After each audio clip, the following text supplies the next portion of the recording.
Salam tout le monde, bienvenue sur votre chaîne d'actualité Maroc 24. Si vous appréciez notre contenu, je vous invite à liker, commenter et partager les vidéos. Aujourd'hui, lundi 19 septembre 2022, on a choisi de mettre la lumière sur le congrès que compte organiser le mouvement sahraoui pour la paix, MSP, aux îles Canaries pour mieux faire connaître son programme. Le parti politique a été créé par d'anciens membres de la milice séparatiste et continue de gagner de la place auprès des réfugiés de Tindouf qui furent un temps séduits par la thèse séparatiste de la milice du Polisario. Plus de détails dans cette revue de presse tirée des sites d'information Express et Atalayar.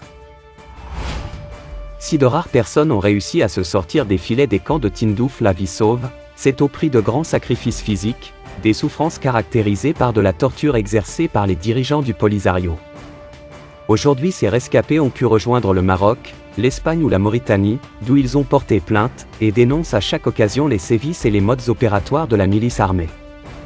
Parmi eux figurent des Sahraouis qui ont apporté leur soutien au MSP, un parti politique qui veut s'imposer comme une troisième voie, qui prône la négociation et la paix, et surtout la fin du différend.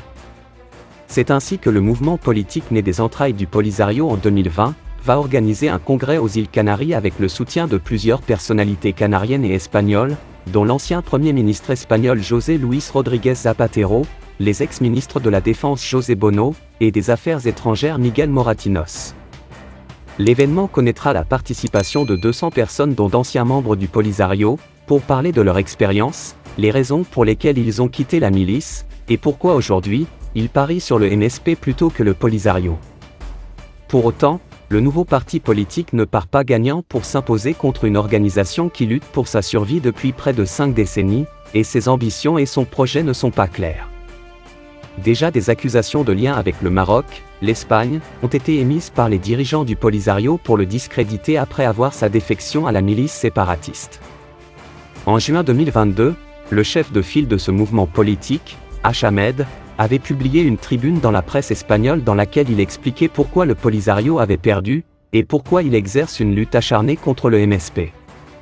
La nervosité et l'inquiétude au sein de la direction du Polisario et son recours à une sale guerre contre le MSP sont compréhensibles, car c'est la première fois en 50 ans, qu'elle sent que sa légitimité et sa représentativité sont sérieusement menacées par un projet politique plus démocratique et tolérant, qui en plus d'être composé d'authentiques Sahraouis, ne porte aucune trace de crimes de guerre et de violation des droits de l'homme. Et être capable de mettre le peuple sahraoui sur la voie d'un avenir de paix et de prospérité, a-t-il écrit sur Atalayar. Concernant la chute du mouvement Polisario, le temps et les événements ont montré que le Polisario a fini par dévier vers une sorte de modèle politique social irrationnel qui combine les loyautés tribales et les méthodes les plus perverses du totalitarisme politique et idéologique, a-t-il indiqué. La vérité est que l'actuelle direction du Polisario s'est égarée depuis l'émergence du MSP. C'est ce qui l'a conduit à commettre son erreur la plus grave de ces derniers temps, la rupture unilatérale du cessez-le-feu le 13 novembre 2020.